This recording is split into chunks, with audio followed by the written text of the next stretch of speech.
Well, good afternoon. I have high noon, so I think we ought to get started to keep everybody on schedule. Well, welcome. Thanks for joining us today for our new knowledge session. My name is Sandy Ratliff. I'm with Virginia Community Capital, and we're happy to partner in this program with the Washington County Chamber of Commerce, the Virginia Highlands Small Business Incubator, and the town of Abington. If you're not familiar with Virginia Community Capital, we are a community development financial institution focused on lending, investing, and community innovations. I tell everybody every week it's hard to believe that we've been doing this since 2014 to support the Washington County Business Challenge. And I just looked this morning, we have archived over 170 new knowledge sessions since 2014. So that's impressive to keep this program going. Before I turn it over to my co-host, I wanted to mention that today's session is being recorded for training and educational purposes. And wanted to let everybody know that to keep this session moving forward and flowing freely, we do have everyone muted and their video off. However, I know that our speaker today wants to have your questions.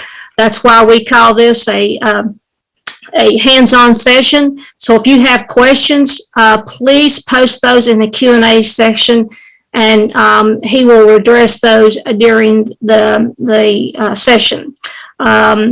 As I mentioned, this session is being recorded, and it will be available for viewing at the Virginia Highlands Small Business Incubator's Facebook page and our YouTube channel, New Knowledge, following.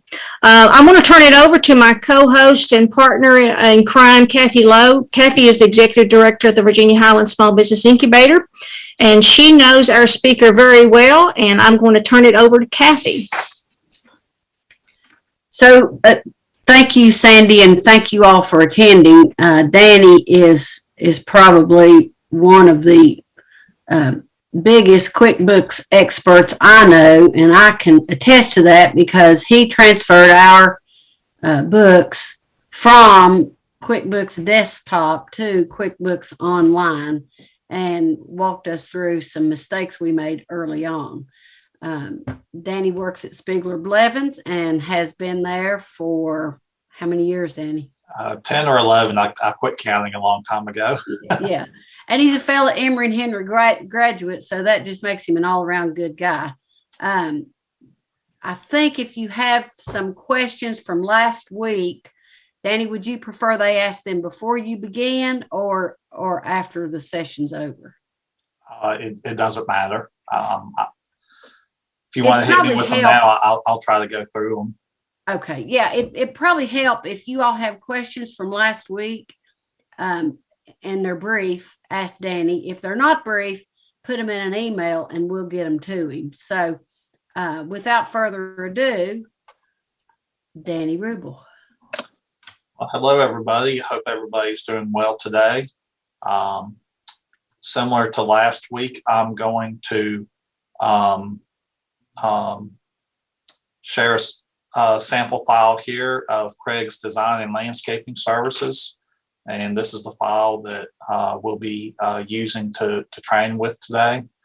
Today's session will primarily be talking about invoicing and accounts receivable, as well as receiving payments and making bank deposits.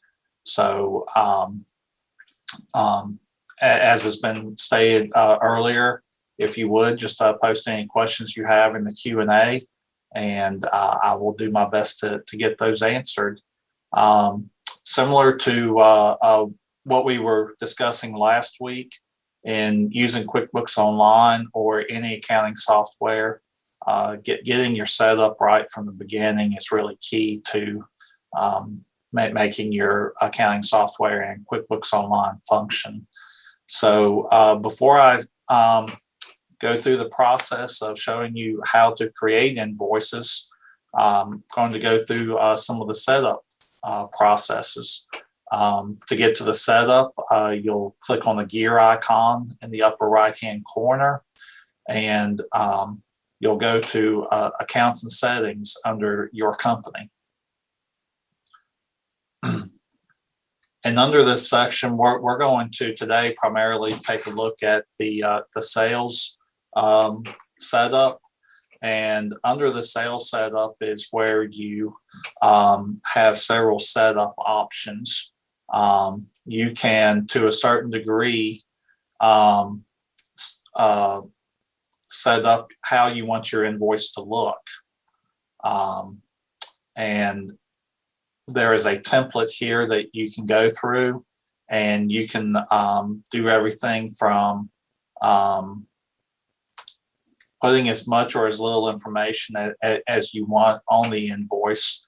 You can add a logo, and I'm not going to go through all of the setup here, but you have design options, you have content, and you have emails. And under the email function, this is where you can decide whether or not to email the invoice as a PDF or just as a standard email. You can, in this lower left-hand corner, you can even put in a standard message to your customer.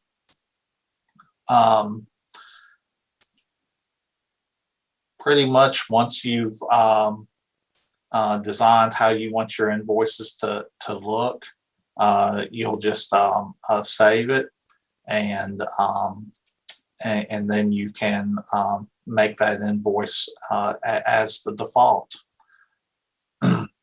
Ooh, where are we going? And so you can see right here that it has saved an invoice, even though we really didn't do very much customizing.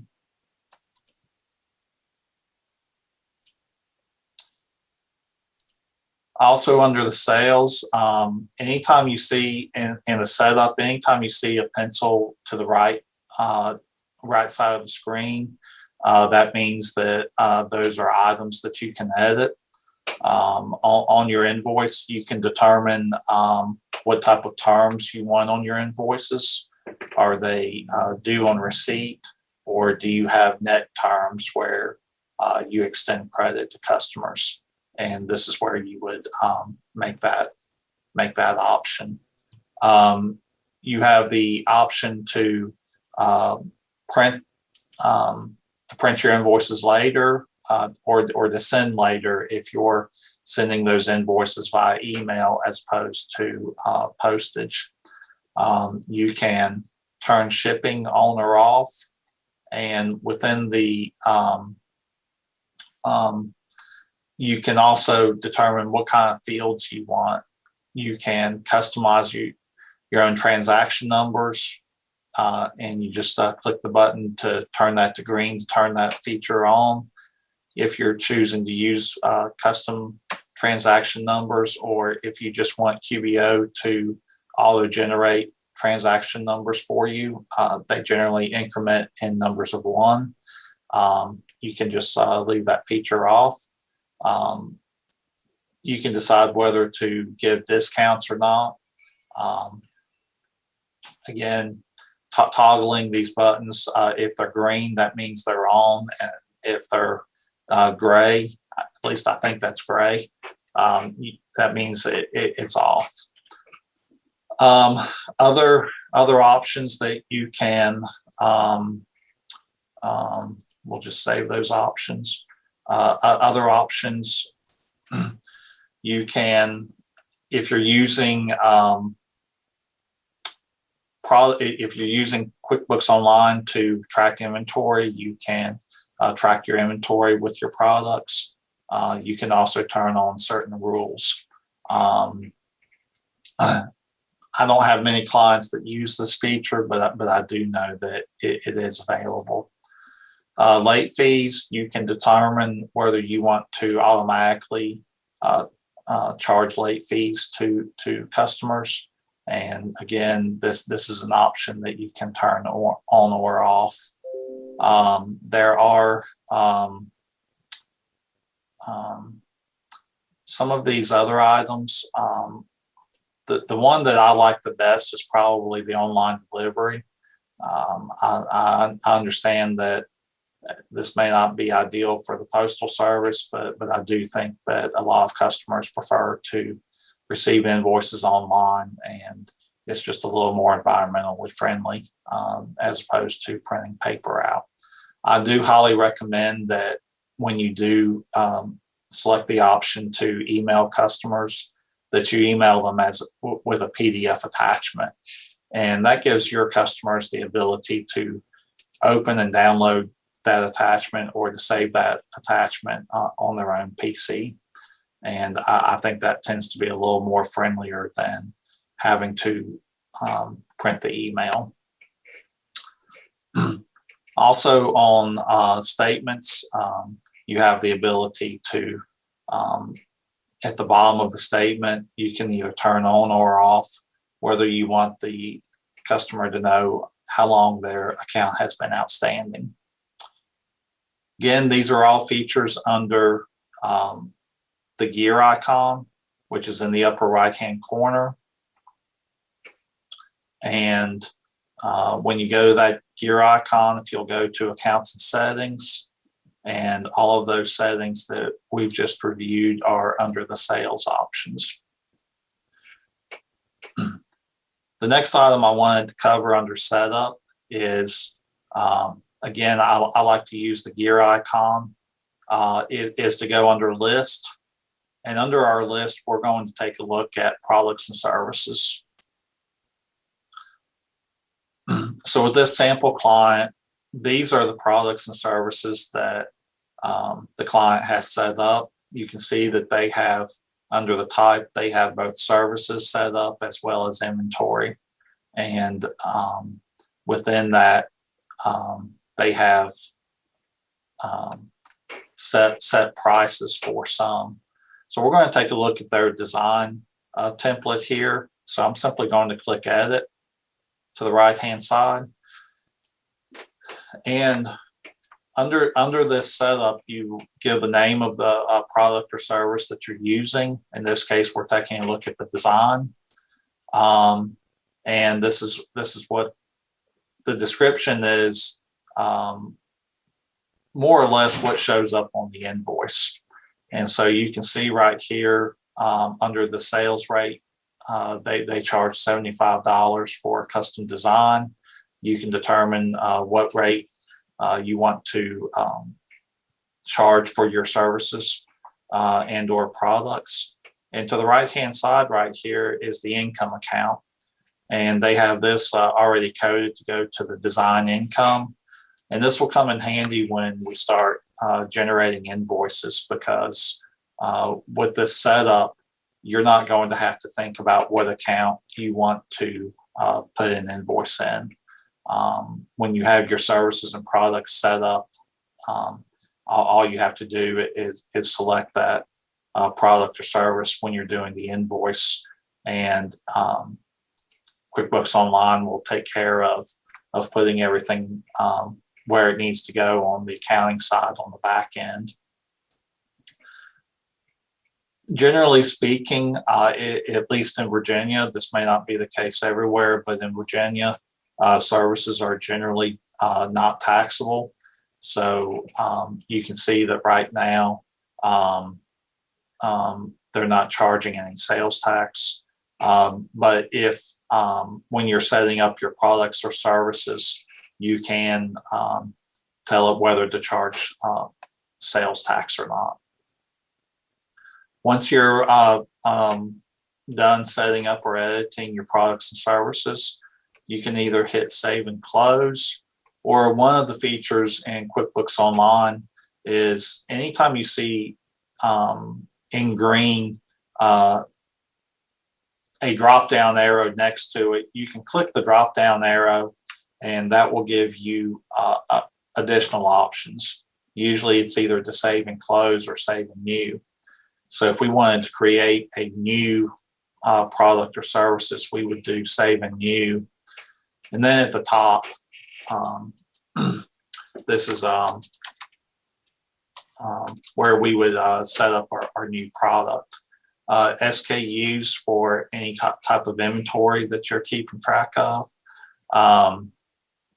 Category, Category is generally used if you're using classes. I'm going to skip that for now. And because what we're doing is free, I'll leave the price in there as 0. And I'll just say that we want to put this in fees billed. I'm not going to charge any sales tax. And this time I'll do save and close. And this will take us back to our list of products and services. If you are tracking inventory, we'll take a look at pumps here. It's a similar setup, except for this time you may be tracking your inventory by SKUs. And under the inventory asset account, you'll decide whether you want to track inventory by charging an inventory account, or do you want to charge cost of goods directly. And this is where you would make that determination. Again, it allows you to set up a default sales price, and with sales tax, you'll have the ability to make that product either taxable or not taxable. Since we're dealing with products, it also gives us the ability to track inventory by cost. And right here at the lower part of the screen, it gives us the ability to put what our standard cost is and whether you purchase that product from a vendor or not. After you have your products and services set up, we'll head over to, on the right-hand side, in this particular file, we have customers and leads. So we'll jump into customers. And what we'll go through next is setting up a new customer. And so we will click in the green, the new customer tab. We'll say that Kathy Lowe is our new customer today. You can put the company name in if you like. We'll say Small Biz Wiz is Kathy's name. And then we can decide how we want that customer to display. Do we want it to display by their company name or by their name? And if you're deciding to display by name, you can have it displayed either by last name first or first name last.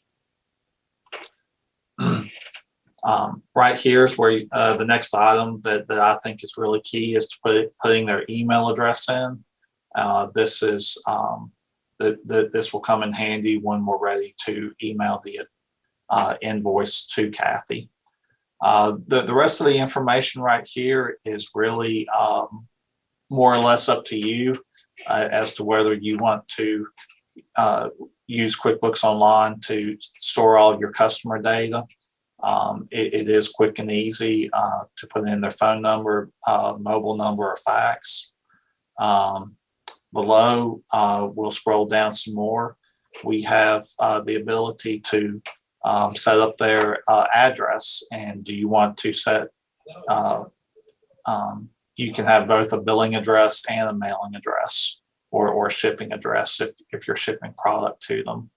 If you have two different addresses, you would simply uncheck the box under shipping address, and you would put the next box or the next address in that box.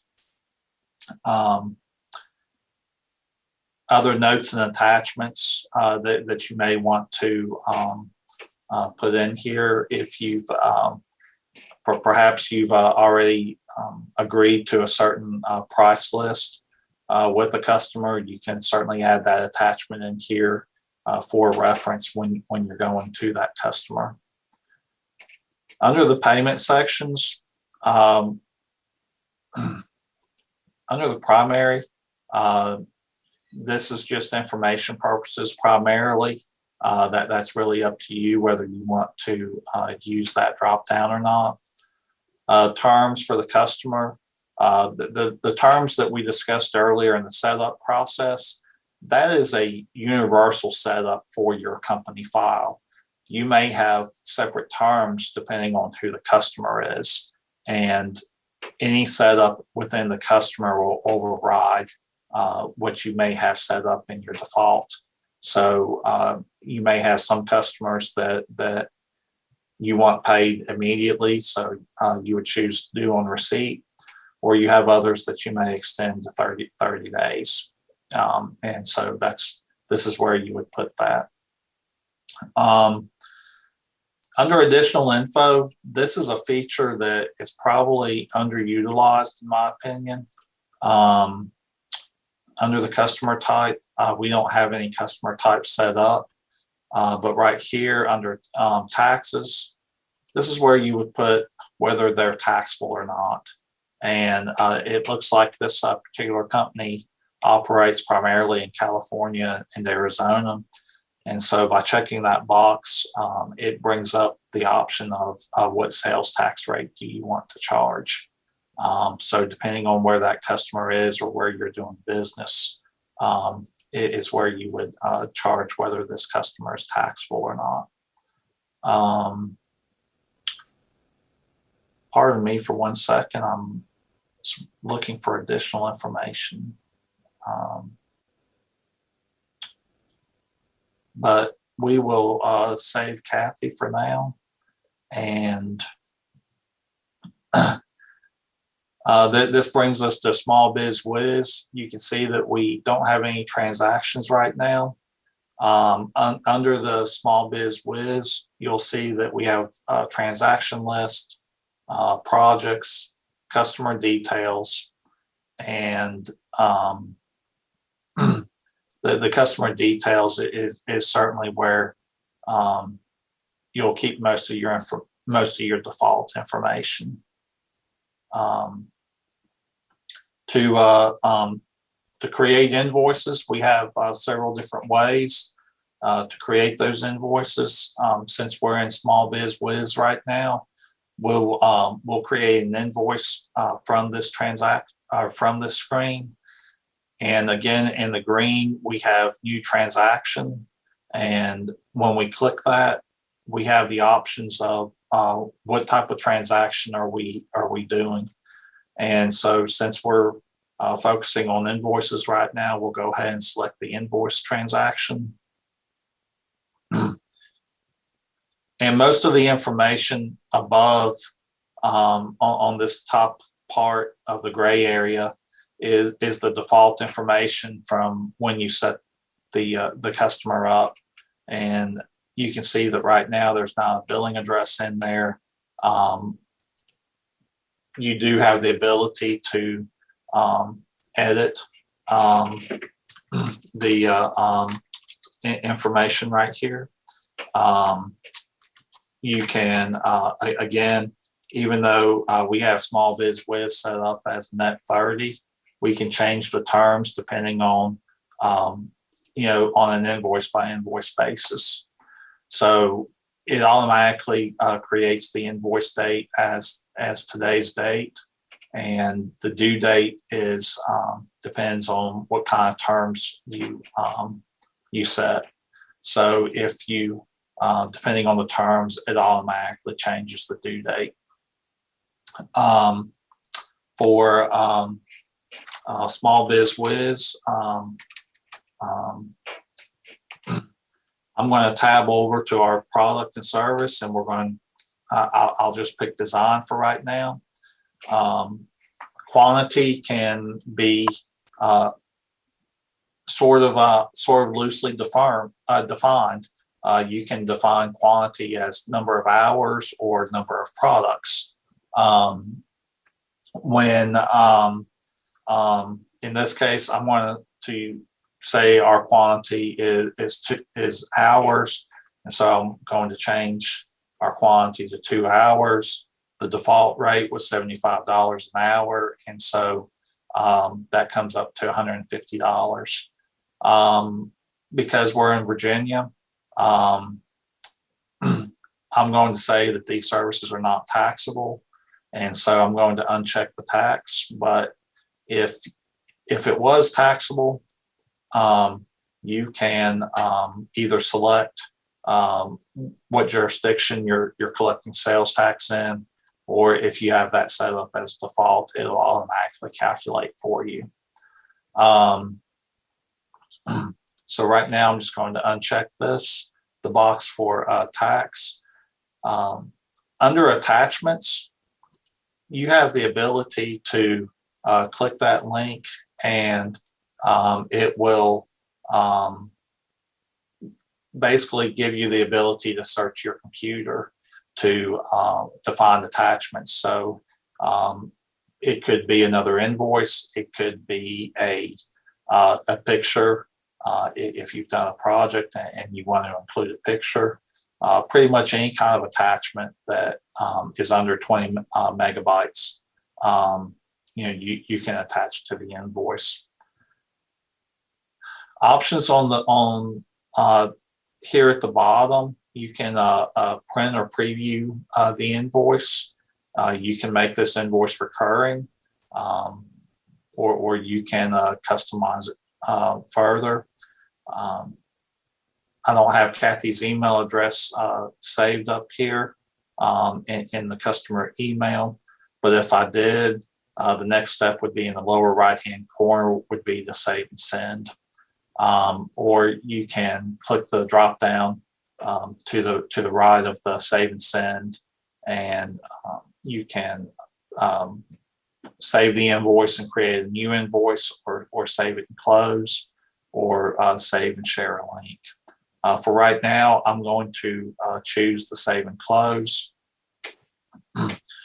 And what that will do is when we look at our transaction list under Small Biz Wiz, we can see that our invoice, we created an invoice today, and that there's $150 open on this invoice.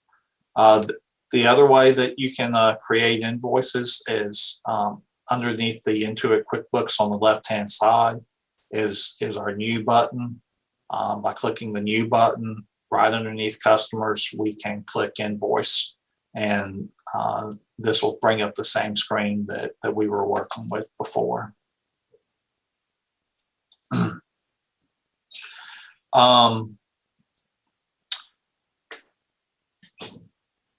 I guess just to go through the entire process, let's say that Kathy was kind enough to pay us. So the next step is to receive our payment. We can, again, like anything else in QuickBooks, there's a variety of ways to accomplish the same function. From this screen, I'm going to click Receive Payment. And so I know that the customer is Small Biz Wiz. The payment method is really just an information for you. This doesn't really do anything as far as the accounting. One item of accounting that I would like to discuss with you here is on the Deposit To feature right here. We have the option to receive this payment into undeposited funds, or we can do the drop down and receive it directly to our bank account. This is probably one of the most confusing topics that we have with clients, and I will what I'll do is show you the accounting issues that we run into commonly here. So if I want to say I'm depositing this to checking, and then I'm going to save and close, what I'm going to do is I'm going to go back to our dashboard, take a look at our business overview, and then I'm going to look at our checking account. And within the checking account, we can see that different deposits and receipts that we've received. Trying to find where.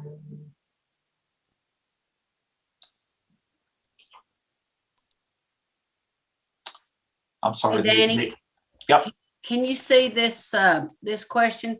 She said, this all looks great for retail sales. Where and when do we have the opportunity to increase knowledge for nonprofit organizations? Yep. I see that, and I'll try to get to that here in just a few minutes. Okay, thank you. Under the banking right now, these are the transactions that we can receive. The transaction that I've just done has already been received, and I'm sorry, I'm just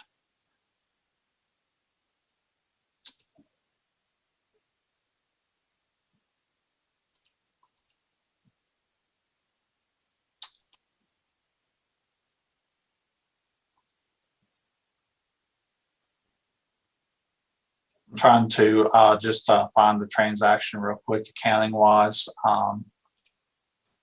to show you how that transaction posted.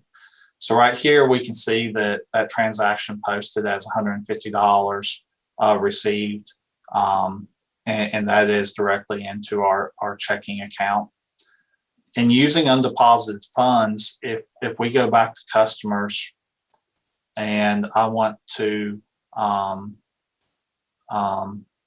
receive payment, we'll go with Amy's Sanctuary, but this time I'm going to use the undeposited funds account, and we'll save. We'll do save and close. What happens when we go to make a deposit is when I click the new and we go to make a bank deposit, we have three different items that are in what we call undeposited funds right now. And undeposited funds is used when you're depositing multiple items. So say you've got 3 checks that you want to deposit today.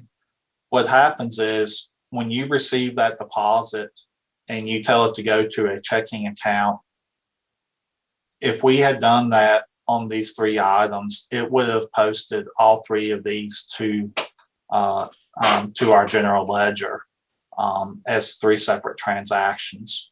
And when you get your bank statement, it creates a situation where you'll have to add those together to equal the amount that was deposited on the bank statement.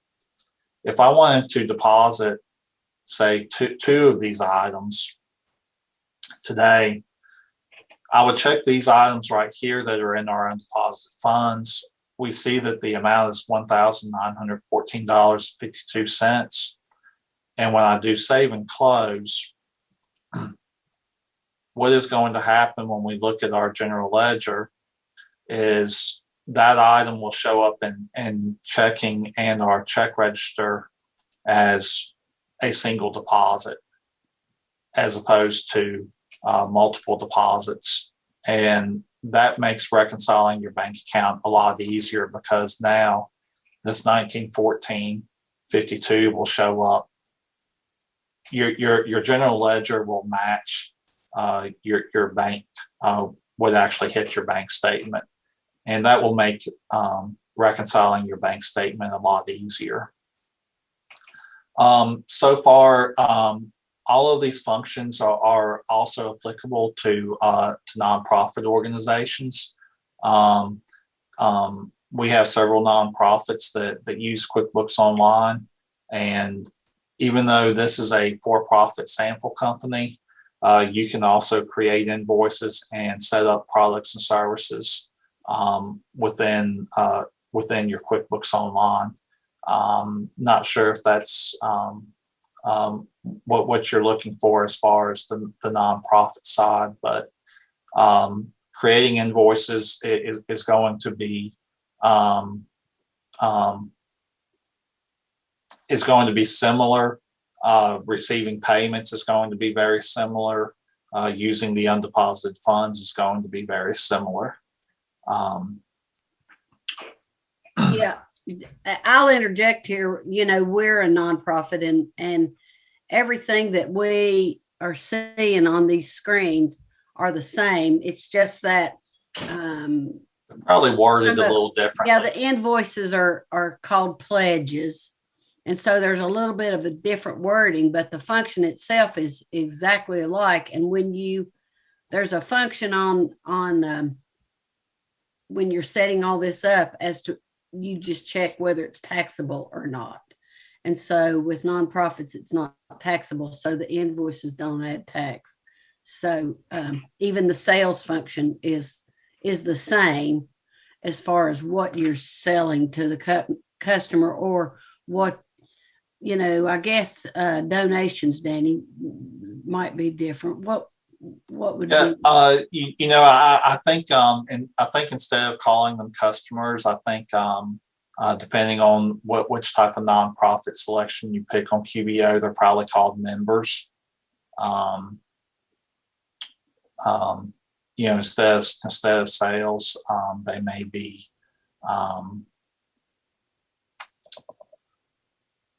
like you said, pledges, or I can't remember right off the top of my head, but all of these functions are applicable to nonprofits.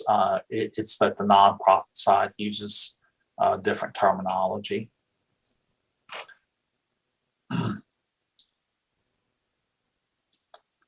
The next item I wanted to cover was sales receipts. And by clicking the new button, we can, and checking the sales receipt, this is a function that you would use if you're receiving payment immediately and are not using the accounts receivable function. Again, I'm just going to start typing in small biz whiz customer, and again, you'll pick your product or service, and under rate, we'll say it was $150 again, and we'll make that item taxable. We'll say that we'll charge California sales tax, and you can see that this is an example of collecting sales tax. And what you would do here is save and close. And what the sales receipt function does is it allows you to receive money, funds immediately, and it posts it to it will post it to your books without going through the accounts receivable and receive payment function. One of the options that I'm going to try to not forget where it is under company is under the, I think it's under advanced. Yes.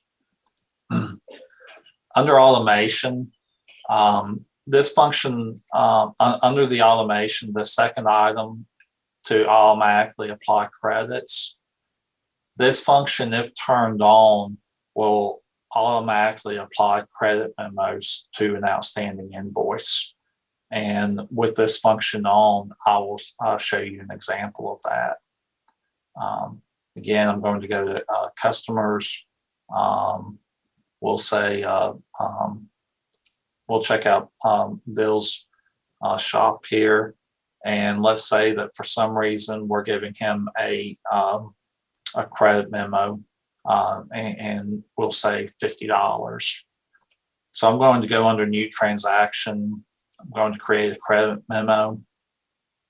I'm going to bypass doing, well, probably need to pick a product or service so that the right account gets charged. Again, I'm going to change this to $50. And when we save and close, you're going to see that credit memo has automatically been applied to the invoice. And so there is $35 now open. Again, you're able to set up that feature by going to the gear icon, accounts and settings, under the advanced on the left-hand side, it's going to be under the automation. I found that some clients really like that feature because then they don't have to think about applying credit memos to invoices. Some clients find it frustrating because when this is toggled on, it automatically applies the credit to the oldest invoice and not necessarily to a specific invoice. If you want to apply credit memos yourself, you simply toggle that function off and click save. So that is a function that we have some clients really like, some really hate it. It's a mixed bag, but that is where you find that function. Other options to receive payments in QuickBooks Online. I'm just going to tell you some of the features that QuickBooks Online offers. I'm not pushing any of them, but two options that QuickBooks Online offers is for you to allow customers to pay you by ACH, or QuickBooks Online will also accept credit and debit cards. What I can tell you is that the ACH function is a little cheaper. It does charge a service fee to accept the payment, but it's not as expensive as you accepting credit cards through QuickBooks Online. Now, with either feature, by accepting credit cards or ACH, if the customer clicks on your link from your invoice to pay by either one of those methods, once they hit the submit button, QuickBooks Online does all the posting for you. It will post the payment, it will credit the accounts receivable, and you'll see the payment both on your bank statement and in your ledger.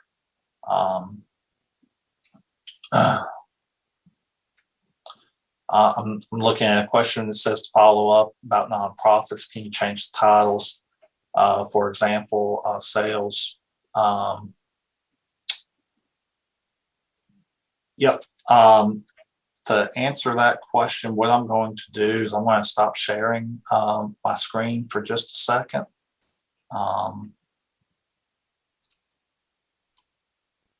And that, what I'm going to do is I'm going to take a look at one of my other nonprofits real quick off screen, and that feature is normally available when you initially set up your QuickBooks Online file, where it asks you what type of entity are you. Please bear with me for just a second, and I will tell you what some of those terms are on the nonprofit side.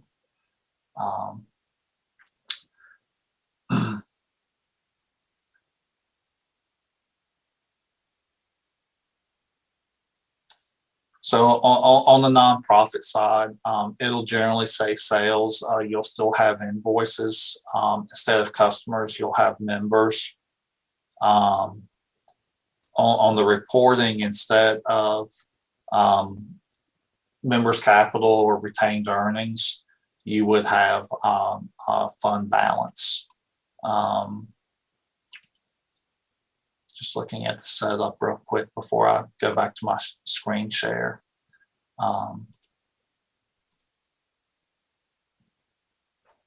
Because I don't want to give you incorrect information. So I will try to share my screen again. I also think that it gives you an option for restricted funds also, Danny. I'm not positive, but I think it does. For instance, if you have, if somebody's contributed funds for only one, function. Right. I'm sorry, bear with me for just a second, and we'll get back to our sample file.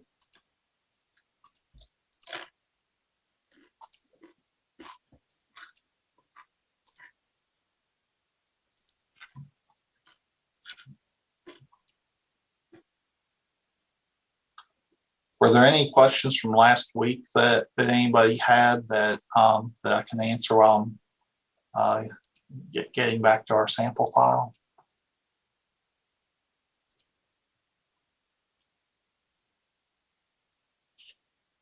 Hey, Danny, while you're looking that up, I have a question. When you were talking about you could put your contacts in QuickBooks, is there a way too that you can back up your contacts as well as all your invoices either to an external hard drive just for extra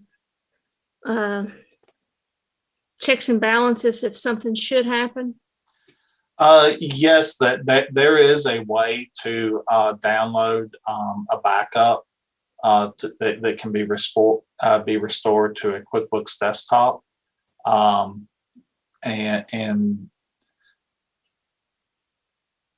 it's not the easiest process to go through, but if you were to Google backup QBO to QBD, it gives you the step-by-step process. As far as on the setup under accounts and settings, the company type right here, which is right below the company name, if we were to, if you change this to a nonprofit organization, going to see if this changes any of the terms or not for us.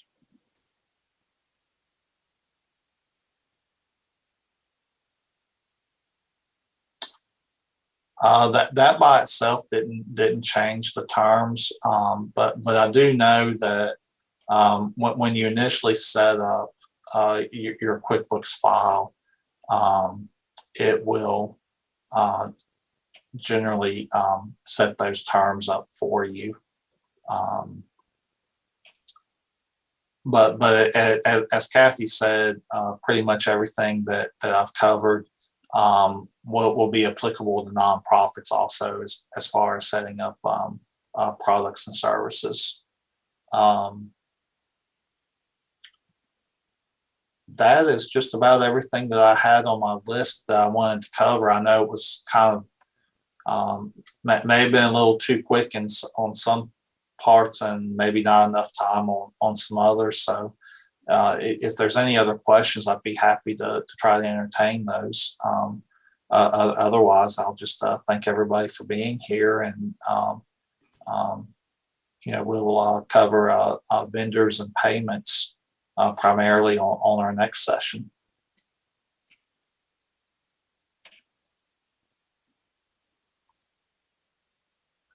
Does anybody have any questions for Danny? And what will you cover on the next two sessions? I know you mentioned it last week or last session, but there may be some new ones on here, so I just wanted to let them know what's coming up.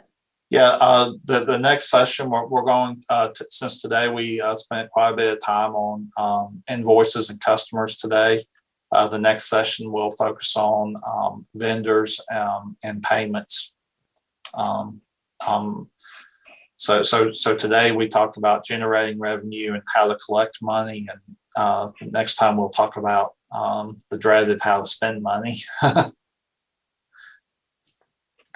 I can do that. If you need any help, I can spend money. Does anybody have any other questions for Danny or my partners in this program, Kathy, Nita? Do y'all have any questions for Danny? I just want to say thank you. I think that if folks will just, be patient, Danny is actually walking through the function of QuickBooks in a manner that you have time to learn it between sessions. So, and if you have any questions in between time, you can contact us at Virginia Highlands Small Business Incubator, and between the two of us, Jean or I can generally come up with the answer. So our number is 492-2060 and 492-2062.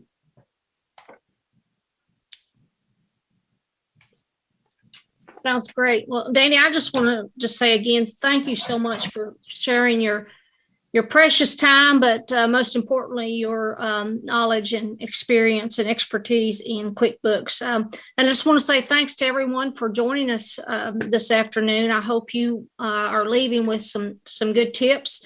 Just want to remind you that I'll be uploading today's session to our Virginia Highlands Small Business Incubator's Facebook page. You can't say all that with peanut butter in your mouth. And also to our YouTube channel, New Knowledge. And you'll be able to get that. And if you missed Danny's first session, that is up there. So that'll be up there this afternoon. And there's a lot of other workshops, videos that's up in that that we have archived in our YouTube channel. As I mentioned earlier today, I've counted over 170 workshops, videos that we have up there. So I guarantee if there's some kind of training that you need, we've touched on that since at some point since 2014. And of course, if there's something that you want, it's time for us to start planning our next series of new knowledge sessions. So if there is a topic that you think that is needed, the planning team would love to hear from you. So drop me an email and let us know. So thanks again, Danny. And I hope everybody has a blessed rest of your day. Take care. Thank you.